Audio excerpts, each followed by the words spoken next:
გამარჯობა, მოგესალმებით ბრუნდებით პირდაპირ ეთერში და ეს არის გადაცემა საუბრები განათლებაზე. პირდაპირ ეთერში გვერდდება გიორგი კილაძე, ეროვნული ბიბლიოთეკის მეცნიერების, კულტურისა და სამოქალაქო განათლების დეპარტამენტის დირექტორის მოადგილე. მოგესალმებით, ბატონ გიორგი და დიდი მადლობა, რომ ხართ ჩვენი გადაცემის სტუმარი.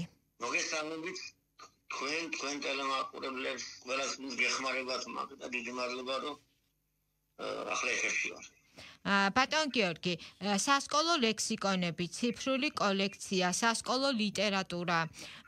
დღეს ჩვენ დილის გადაცემაში გვქონდა საუბარი ივერიონზე, ციფრულ ბიბლიოთეკაზე და ერთგვარად ჩვენი თემის გაგრძელება არის ეს, რამდენად სასარგებლო, საგანმანათლებლო რესურსი არის ეს ყველაფერი, რასაც ჩვენ უნდა ვისაუბროთ. კონკრეტულად კი მოდით დავიწყოთ საუბარი სასკოლო ლექსიკონების შესახებ. Სიამოვნებით, უპირველეს ყოვლისა მინდა გითხრათ, რომ ყველაფერი ფაქტობრივად რაც ბიბლიოთეკაში ხდება, განათლებისთვის ხდება. მაგრამ არსებობს მიმართულებები, რომელიც უშუალოდ განათლებისთვისაც გაკეთებული. აი მაგალითად ასეთი არის საქართველოს პარლამენტის ეროვნული ბიბლიოთეკის განათლების ციფრული პლატფორმა, რომლის ერთ-ერთი შემადგენელი ნაწილი არის სასკოლო ლექსიკონების 4 დღენელისგან შემდეგ ჩამოგვით, მაგრამ რადგან ასე იყო გეტყვით, ეს ლექსიკონში 10-ზე მეტი ლექსიკონია საქართველოს პარლამენტის ეროვნული ბიბლიოთეკის სასკოლო ლექსიკონთერapien ბაზაში. აქ არის მაგალითად თანმიმდევრობით რო ჩამოგითვალოთ, ბავშვთა და განმარტებითი ლექსიკონი, გრიგოლ ხანძთელის ცხოვრების ლექსიკონი, დავით გურამიშვილის ლექსიკონი ახლა ვაჟა-ფშაველას, ისტორიულ ტერმინთა სასკოლო ლექსიკონი და ბევრი ასეთი ლექსიკონი. შემიძლია გითხრათ, საუკეთესო რომელია, ეს არის სასკოლო ორთოგრაფიული ლექსიკონი. შემდეგ არის ძველი ქართული შეერთებული ლექსიკონი და ასე შემდეგ და ასე შემდეგ.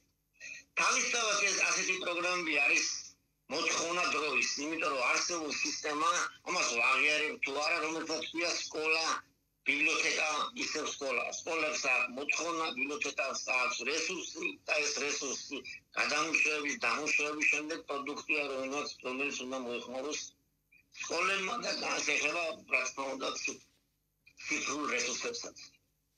ბატონ გიორგი, თქვენ ახსენეთ, რომ 4 ნაწილისაგან შედგება და განსაკუთრებული პოპულარობით საარგებლოს ორთოგრაფიული ლექსიკონი, ხო? თქვენი აუდიტორია, მიზნობრივი აუდიტორია, თქვენი მომხმარებლები არიან მოსწავლეები, მასწავლებლები, მაგრამ დარწმუნებული ვარ, რომ ფართო საზოგადოებაც ხშირად სარგებლობს ხოლმე ამ რესურსით. დიახ, ნამდვილად დიდი მოთხოვნა აქვს.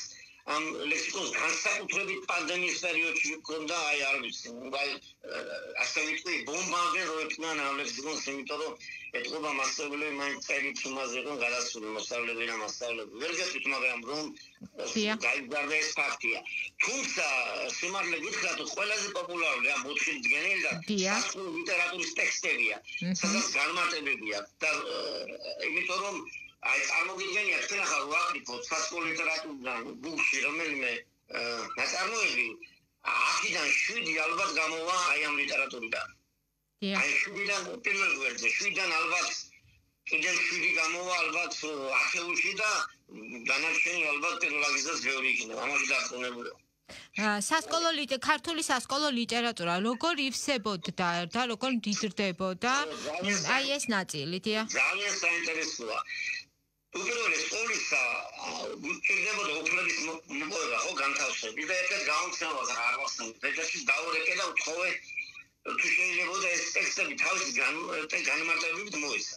დიახ. სიამოვნებით დამთახმდეს ძალიან მნიშვნელოვანი იყო, მაგას 2014 წელია ჯერ კიდევ, როცა დავიწყეთ. მაგრამ თხოვა რომ არ გამომეტანებინა აი ესეთი აი სახელმწიფოებს, ხო, ეს საინტერესოა დამატებითი მასალები. ტექსტები და განმარტებები. ასე დავიწყეთ, რაც იყო ამ გამომცემლის მიერ გამოცემული. იმებში მე-6-დან მე-12 კლასის ჩათვლით.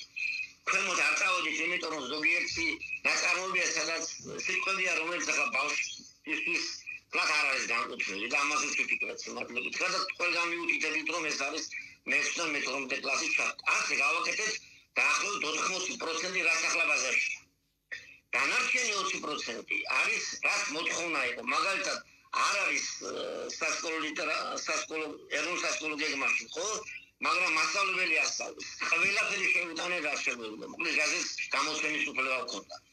რომ ახლა დიდებოდა და სულ ხედავდით უპირველეს ყოვლისა მოსწავლეებს და შემდეგ მასწავლებლებს, შემდეგ მშობლებს და არ ვიცი კიდე შემდეგ აიგებისნაირ ადამიანს, რომელიც მოეხმარს ამ ჩვენს რესურსს. რამდენად განახლებადი არის ეს რესურსი?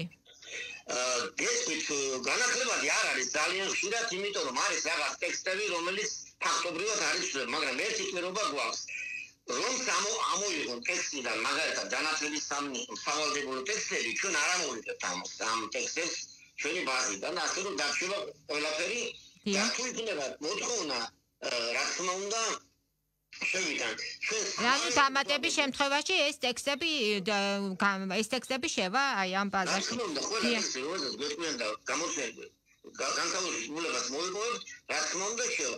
თუმცა ჩვენ გაცილებით უფრო მნიშვნელოვან ბაზას ვაკეთებთ ახლა ამ სასკოლო ლიტერატურის ბაზაზე ეს ასეთი ძალიან დიდი კოლექცია არსებობს სულტასტოვანი ფაილების ეს ნიშნავს რომ ყველა ტექსტი შეტანილი ან Word-ის ფაილით ან HTML ფაილით ანუ სულ ტექსტებია თავის საძიებო სისტემით განტერმინებში ძიება განმარტებებში ძიება ტერმინებში და განმარტებებში ძიება და აი ესეთი გენერირებული რესურსი უნდა შექმნათ ახლა უკვე დაწყებული ვარ და ქვია თუ შეხვალთ ჩვენს მომადასის ციფრულ კოლექციაში ქვია ლექსიკონი HTML ინგლისურად დროებით სახელია ბუნებრივია ჩვენ მიზანი რა არის კონდეს ტექსტი და კონდეს მიღმული ლექსიკონი ან კონდეს ლექსიკონი და მარზე მიღმული ტექსტი პრინციპი ხოლო ტერმინი გამოდის ხოლ კრებს ტერმინსა და განმარტებებში ტერმინის გამოდის სასწავლო სიტყვა და განმარტებებში და სად გამოიყენება მაგალითად სასკოლო ლიტერატურაში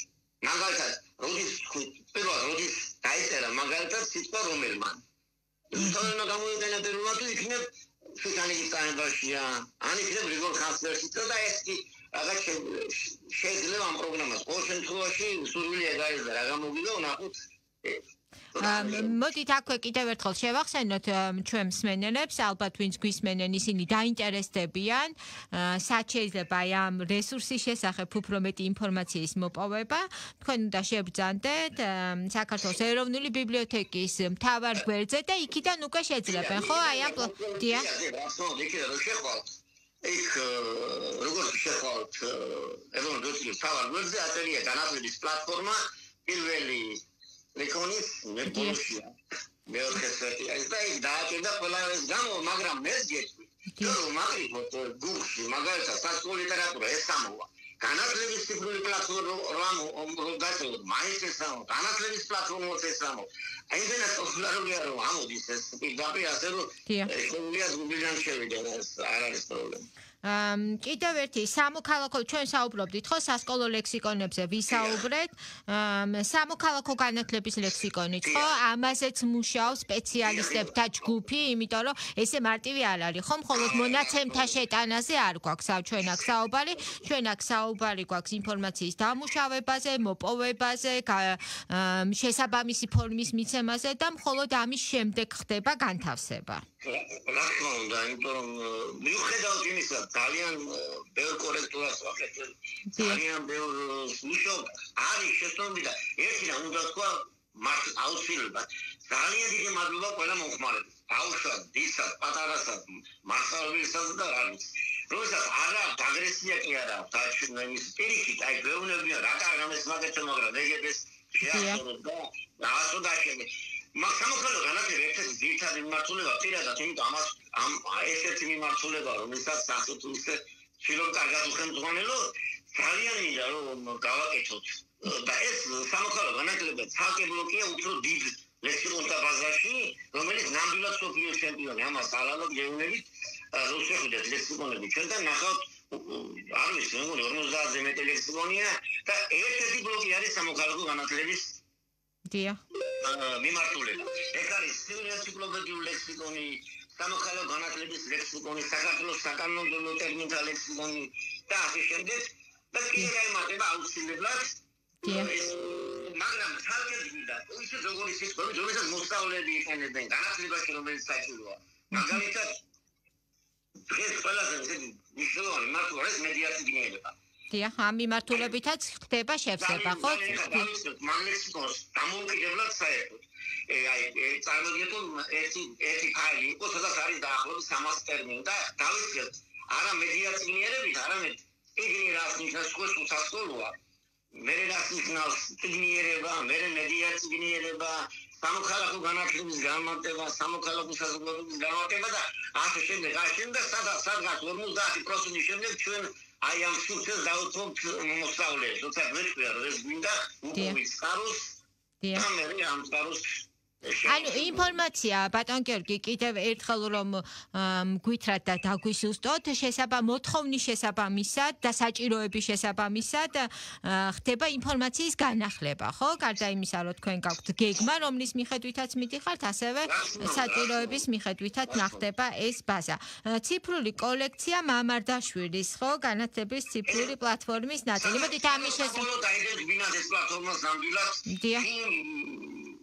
თუ ჩვენი ხელმძღვანელობით წავა ეს პროგრამა, როგორც ახლა მიდის, პროექტი ნამდვილად გადავაიგდა ყველაფერი ლექსიკონებით და ტექსტებით ან ორ ბაზაში განთავსდება, თუმცა ამ კოლექციის ნაწილი გახდება აუცილებელი.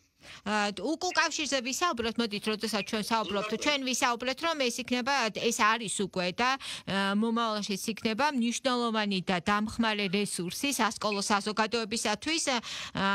ასევე მგონია, რომ უმაღლესი სასწავლებლისთვისაც მნიშვნელოვანი არის ეს ბაზა, ხო, სწავლების პროცესში სტუდენტები. ალბათ გაქვთ თქვენ ამის სტატისტიკა. როგორი არის უკავშირი და ამ უკავშირიდან გამომდინარე ჩვენი გადაცემის ბოლოს ერთგვარად რომ შევაჯამოთ როგორი არის სამომავლო გეგმა? თქვენ ახსენეთ მედიაციგნიერება, კიდევ რა ნაბიჯების გადადგმას გეგმავთ და როგორი არის ეგრეთ წოდებული ნავიგაცია? რამდენად ადვილი არის თქვენი პლატფორმა მოსახმარებლად? დავიწყოთ უპირველეს ყოვლის თემაზე, რომ მე ახლა ვსაუბრობ მხოლოდ იმ მიმართულებაზე, რომელსაც უშუალოდ ხელმძღვანელი. ეს არის ძალიან მნიშვნელოვანი, იმიტომ რომ ისეთი დიდია ეს ეროვნულ ბიბლიოთეკაში სახლები და იმდენი ადამიანი მოსახურება, რომ ყველას იმას მიუხედავად რომ კომპეტენციაზე მქონდეს პრეტენზია მაინც ვერ ვისაუბრებ. დროს კი არ იყოფა. დავიწყებოდი გეგმებით. გეგმა არის ასეთი, რომ შევქმნათ ტექსტებისა და ლექსიკონების ერთიანი ბაზა. ეს არის მეორე რაც თავარია ჩემთვის კიდე. შევქმნათ ეს მედია ინჟინერების ლექსიკონი, რომელიც ნახევარი იქნება ჩვენი შეხედულებით, ნახევარი მოხმარების. ეს ძალიან მნიშვნელოვანი. ახლა დავიწყოთ ნავიგაცია. აი როცა სასკოლო ლიტერატურა გავაკეთეთ, წარმოგიდგენთ, ეს ხო დამოუკიდებელი ფაილები. ძალიან სული დიზაინით. ისეთ იმდენი შენიშვნა ქონდა მხოლოდ დიზაინთან დაკავშირებით. რომ ამაზე გვერდი ეკუთვნის ბიბლიოთეკას და ასე შემდეგ, მაგრამ კაცის განწყობა იმაღლა, იმიტომ რომ მართლა პოპულარული გახდა და სტილო დიზაინი და ეს დიზაინი არ არის მარტო რო შეხედეთ და მოგეწონათ, ხო? ეს არის ნავიგაცია როგორ მუშაობს, კონტენტი როგორია და ბევრი რამეა. ახლა ტელევიზიას ვერ ჩავატაროთ, ხო? დრო არ ვეყოფა ამასთან დაკავშირებით. ვცდილობთ რომ ნავიგაციაც მარტო იყოს და მთავარია რომ ადამიანი რო ეძებს სიტყვას გაიმოლოს ეს სიტყვა ამ ბაზებში. ეს არის ჩვენი მისანი და განაცალკევოს ერთმანეთს და რა პრობლემურია. ტერმინები და განმარტებები. ძალიან დიდი მადლობა ბატონ გიორგი, წარმატებას გისურვებ, დარწმუნებული ვარ რომ კიდევ უფრო მრავალფეროვანი გახდება თქვენი პლატფორმა და შევახსენებ ჩვენ მსმენელებს რომ პირდაპირ ეთერში გვერდებოდა გიორგი კილაძე, საქართველოს ეროვნული ბიბლიოთეკის მეცნიერების, კულტურისა და სამოქალაქო განათლების დეპარტამენტის დირექტორის მოადგილე.